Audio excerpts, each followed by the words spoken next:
Hello friends, ఎలా ఉన్నారు? చరిత్ర అంటే కేవలం రాజులు రాజ్యాల మధ్య యుద్ధమే కాదు. అది నాగరికత సంస్కృతుల సంగమం. ఒకే దేశం, ఒకే సంస్కృతి, కానీ ఏ దేవుడు గొప్ప అనే ప్రశ్నలతో శతాబ్దాల పాటు ఘర్షణలు జరిగాయని మీకు తెలుసా? శివుడు మరియు విష్ణువుడు ఎవరు పరమాత్మ అన్న ఈ వాదన చరిత్రలో ఎలా మత ఘర్షణగా మారిందో ఈ వీడియోలో చూద్దాం. అది చోళుల కాలం దక్షిణ భారతదేశం. ఒకవైపు శివుని ఆలయాలు ఆకాశాన్ని అంటితే, మరోవైపు విష్ణు భక్తులు తమ ఆచారాలకు ప్రాణం పెడుతున్నారు. ఈ ఇద్దరి మధ్య తగవు ఎలా మొదలై మత ఘర్షణలకు దారితీసిందో చూద్దాం. మొదటగా చరిత్రను చూసుకుంటే, క్రీస్తుకు పూర్వం 1500 నుండి 1000 మధ్య కాలంలో ఋగ్వేదంలోని రుద్రుడు గురించి కూడా ప్రస్తావన ఉంది. సింధు నాగరికత కాలంలో మొహెంజోదారోలో లభించిన ఒకే ముద్రలో కిరీటం ధరించి యోగాసనంలో కూర్చున్న వ్యక్తి చుట్టూ అడవి జంతువులున్నాయి. దీనిని పండితులు పశుపతి అని, కొందరు శివుడి ప్రాచీన రూపంగా భావించారు. ఇంకా అక్కడి పలు నగరాల్లో గుండ్రటి లింగాకార రూపాలు కూడా లభించాయి. ఆ ముద్రలో కూర్చున్న విధానాన్ని బట్టి యోగాలో మూలబంధాసనం లేదా పద్మాసనంగా ఉండడం వల్ల శివుణ్ణి ఆదియోగి అని పిలిచారు. రుద్రుడు భయంకరుడైన కరుణమయుడని వర్ణించారు. రుద్రుడిని మహాదేవుడిగా భావించడం జరిగింది. యజుర్వేదంలోని శ్రీరుద్రం, చమకం శివారాధనలో కేంద్రీయంగా మారాయి. ఇక్కడ శివలింగం పూజా విధానానికి బలమైన ఆధారం. ఇతిహాసాల్లో శివుడు అర్జునునికి పశుపతాస్త్రం ఇచ్చినవాడు, రాముడిచే ఆరాధింపబడినవాడు, త్రిమూర్తుల్లో లయకర్త. గుప్తుల కాలంలో శైవ మతం 2 ప్రధాన రూపాల్లో విస్తరించింది. ఒకటి పాశుపత శైవం, అంటే తపస్సు యోగానికి సంబంధించింది. రెండవది ఆగమ శైవం, ఆలయ పూజలకు సంబంధించింది. ఈ కాలంలో శైవ భక్తులు అంటే నయనారులు ఉద్భవించారు. ఇంకా కైలాసనాథాలయం, ఎల్లోరా, ఎలిఫెంటా గుహలు, కాశీ విశ్వనాథాలయం వంటి మహత్తర శివాలయాలు కూడా నిర్మించబడ్డాయి. రాష్ట్రకూటులు ఎల్లోరాలోని కైలాసాలయాన్ని రాయిని తొలచి మరీ నిర్మించారు. ఇది ప్రపంచంలో ఒక గొప్ప అద్భుతం. శాతవాహనుల కాలంలో శివలింగ పూజ ప్రాచుర్యం పొందింది. ఇంకా క్రీస్తు శకం 900 నుండి 1300 కాలంలో చోళులు, పాండ్యులు శైవ మతాన్ని రాష్ట్రమతంగా ప్రకటించారు. తంజావూరు బృహదీశ్వరాలయం, చిదంబరం నటరాజాలయం ఈ కాలపు మాణిక్యాలు. నటరాజ రూపంలో శివుడు ప్రపంచ ప్రఖ్యాతిగాంచాడు. క్రీస్తు శకం 6 నుండి 8వ శతాబ్దంలో శైవతంత్ర ఉద్యమాలు కనిపిస్తాయి. శివుడి పంచముఖాల్లో ఒకటి అఘోర ముఖం. ఈ అఘోర సాంప్రదాయం శైవ మతంలో చాలా గంభీరమైన, కొంచెం మర్మమైన అధ్యాయం. కాశీ వీరి ప్రధాన కేంద్రం. అక్కడ కాపాలికులు, కాలముఖాలు అనే శైవ తాంత్రికులు ఉండేవారు. ఈ అఘోరులు అనేవారు ఒక ప్రత్యేకమైన శైవ తాంత్రికులు. చోళగుప్తుల కాలంలో వీరు వారి తాంత్రిక పద్ధతులను పాటించేవారు. వీరు సామాన్య భక్తుల్లా కాకుండా తీవ్రమైన తపస్సు, శ్మశాన సాధన, మానసిక నియంత్రణతో శివుడిని చేరాలని నమ్ముతారు. శ్మశానాల్లో కూర్చొని ధ్యానం, భయంకరమైన కర్మలు కపాలాలతో చేస్తారు. ఇంకా పంచమకారాలు, మాంసం లాంటివి వాడతారు. వీరు శివుడిని భైరవుడు, అఘోరేశ్వర రూపంలో ఆరాధిస్తారు. ఇలా చరిత్ర నుండి ప్రజలు శివుడిని పలు రకాలుగా ఆరాధించారు. సింధు నాగరికత కాలంలో ప్రకృతి అధిపతిగా, వేదకాలంలో రోగ నివారణకర్తగా, పురాణాలలో సర్వేశ్వరునిగా, తాంత్రిక విద్యల్లో అఘోరేశ్వరుడిగా, భక్తిపరంగా వారి రక్షకుడిగా మహాశివుడు ఆరాధింపబడ్డాడు. అదేవిధంగా ఆరంభ వేదకాలం అంటే క్రీస్తుకు పూర్వం 1500 నుండి 1000 మధ్య కాలంలో ఋగ్వేదం స్తోత్రాలు రచింపబడ్డాయి. ఆర్యులు సరస్వతి సింధు ప్రాంతంలో స్థిరపడ్డారు. ఆ కాలంలో విష్ణు ఒక చిన్న స్థాయి దేవుడు. ఆయనను త్రివిక్రమునిగా అంటే ముల్లోకాలను పాలించేవాడుగా వర్ణించారు.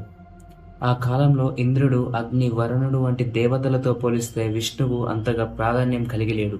యజ్ఞాలు, హవనాలు ముఖ్యమైన పూజా విధానాలు. సమాజం గోత్ర ఆధారంగా ఉండేది. అందులో జన, వేష్, పూర్ అనేవి గోత్రాలు ఉండేవి. తర్వాతి ఉత్తర వేదకాలం అంటే క్రీస్తుకు పూర్వం 1000 నుండి 600 మధ్య కాలంలో యజుర్వేదం, సామవేదం, అథర్వణ వేదం రచింపబడ్డాయి. ఈ కాలంలో శివుడు, విష్ణువు ప్రాధాన్యం పెరగడం మొదలైంది.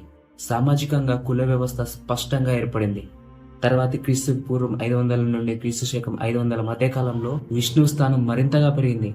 ఆయనను లోకరక్షకునిగా, ధర్మాన్ని కాపాడే దేవుడిగా పరిగణించారు. మహాభారతం, పురాణాలైన భాగవతం, విష్ణు పురాణం, పద్మపురాణం వంటి వాటిలో అవతార సిద్ధాంతం పూర్తిగా రూపుదిద్దుకున్నాయి. ముఖ్యంగా భాగవత పురాణంలో విష్ణువు యొక్క దశావతారాలను వివరించారు. భగవద్గీతలో విష్ణువు అవతారాలలో ఒకరైన శ్రీకృష్ణుడు చెప్పిన అవతార సిద్ధాంతానికి మూలమైన శ్లోకం యదా యదా హి ధర్మస్య గ్లానిర్భవతి తదాత్మానం సృజామ్యహం, అంటే ధర్మం తగ్గిపోయి అధర్మం పెరిగినప్పుడు నేను అవతరిస్తాను అని. ఈ విష్ణు దశావతారాలు మత్స్య, కూర్మ, వరహ, నరసింహ, వామన, పరశురామ, రామ, కృష్ణ, బుద్ధ, కల్కి. ఇందులో మత్స్య కూర్మ వరాహ అవతారాలు ప్రకృతి శక్తులను ప్రతిబింబిస్తే, నరసింహ అవతారం దైవశక్తి మరియు అహంకారానికి, రాముడు కృష్ణావతారాలు ఆదర్శ జీవన విధానాలను, బుద్ధుడు అహింస కరుణ మార్గాలను, కల్కి భవిష్యత్తులో అధర్మ నిర్మూలనకి సంబంధించి ఉంటాయి. ఇంకా క్రీస్తుపూర్వం 500 నుండి క్రీస్తుశకం 500 మధ్య కాలంలో ఉపనిషత్తులు రాయబడ్డాయి. మహాభారతం విస్తరించబడింది. విష్ణువుని సృష్టి యొక్క స్థితి లయలో కర్తగా స్థాపించారు. అనగా బ్రహ్మ అంటే సృష్టి, విష్ణువు అంటే స్థితి, శివుడు అంటే లయగా వర్ణించారు. తర్వాతి కాలంలో గుప్తరాజులు వాళ్ళని వారు పరమ భాగవతులుగా అంటే విష్ణు భక్తులుగా ప్రకటించుకున్నారు. వీరి కాలంలో దశావతార రూపాలు గుప్తయుగ శిల్పకళలో కనిపించాయి. ఉదయగిరి గుహల్లో వరాహ అవతార శిల్పం. ఈ వంశంలో 2వ చంద్రగుప్తుడు సముద్రగుప్తుడు. చోళరాజుల్లో శైవ భక్తులు ఎక్కువ, కానీ వైష్ణవ దేవాలయాలను ప్రోత్సహించారు. ఇందులో పరాంతక చోళుడు శ్రీరంగం రంగనాథ స్వామి ఆలయానికి విస్తృతమైన దానాలు ఇచ్చాడు. ఇంకా బాదామి పశ్చిమ చాళుక్యులు కూడా బాదామి ఐహోలే పట్టదకల్లో వారి కాలం నాటి విష్ణు అవతారాల శిల్పకళ కనిపిస్తుంది.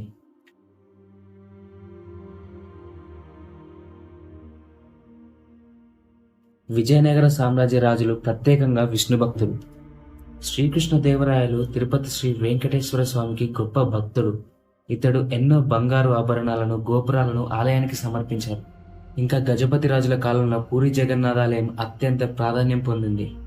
గుప్తులు విష్ణువును రాజదేవతగా ఉత్తర భారతదేశంలో విస్తరించారు. చాళుక్యులు, పల్లవులు దక్షిణ భారతదేశంలో వైష్ణవాలయాలను ప్రోత్సహించారు. విజయనగర రాజులు తిరుపతి, శ్రీరంగం ఆలయాలను మహాకేంద్రాలుగా మార్చారు. ఇంకా 6వ శతాబ్దం నుండి 9వ శతాబ్దం మధ్యకాలంలో అల్వారులు వైష్ణవ భక్తి ఉద్యమంలో ముఖ్యమైన సంతులు. వీరి వల్ల దక్షిణ భారతదేశంలో వైష్ణవ సాంప్రదాయం బలంగా వ్యాప్తి చెందింది. ఆల్వారులు అంటే విష్ణు భక్తిలో మునిగిపోయిన వారు అని. వీరిలో 12 రకాలుగా ఉండేవారు. వారు పోయై, భూతత్తు, పేయ, తిరుమలై, నమ్మల్మారు, మాధురకవి, కులశేఖర, పెరియాల్వారు, ఆండాల్, తొండరడిప్పొడి, తిరుప్పన, తిరుమంగల్ అని ఉండేవారు. వీరు తమిళంలో నాలాయిర దివ్య ప్రబంధం అనే సంకలనంలో 4000 పద్యాలు రచించారు. ఈ కీర్తనలు విష్ణువు యొక్క 108 దివ్య దేశాలు లేదా ప్రత్యేకమైన వైష్ణవ ఆలయాలను స్తుతిస్తూ రచింపబడ్డాయి. ఇంకా 11వ శతాబ్దంలో అప్పటి చోళ చక్రవర్తి మొదటి లేదా 2వ కులోత్తుంగ మహాశైవ భక్తుడు. ఇతడు శైవ మతాన్ని బలంగా ప్రోత్సహించి వైష్ణవులపై ఆంక్షలు పెట్టాడు. శ్రీరంగ ఆలయం పైన ఒత్తిడి తెచ్చాడు. అదే కాలంలో భారతీయ వేదాంతి, తత్వవేత్త, విశిష్టాద్వైత వేదాంత పితామహుడు, అలాగే దక్షిణ భారత వైష్ణవ భక్తి ఉద్యమానికి ప్రధాన స్తంభం రామానుజుడు. ఇతడు విశిష్టాద్వైతాన్ని స్థాపించాడు. దీని ప్రకారం విష్ణువు పరమాత్మ, భక్తి ద్వారానే మోక్షమని, శివుడు, బ్రహ్మ వంటి దేవతలు కూడా విష్ణువు ఆధీనంలో ఉండేవారని వాదించేవాడు. ఇది శైవులను నొప్పించే విషయమైంది. ఇంకా రామానుజుడు శాస్త్రార్థాలలో, తాత్విక వాదోపవాదాలలో శైవ పండితులను ఓడించేవాడు. ఇది రాజదర్బారులలో శైవుల ప్రతిష్ట దెబ్బతీసింది. దీనితో అతనిపై శైవ మతాధికారులు కోపం తెచ్చుకున్నారు. ఫలితం చోళరాజు అతన్ని శైవం అనుసరించమని ఒత్తిడి తెచ్చాడు.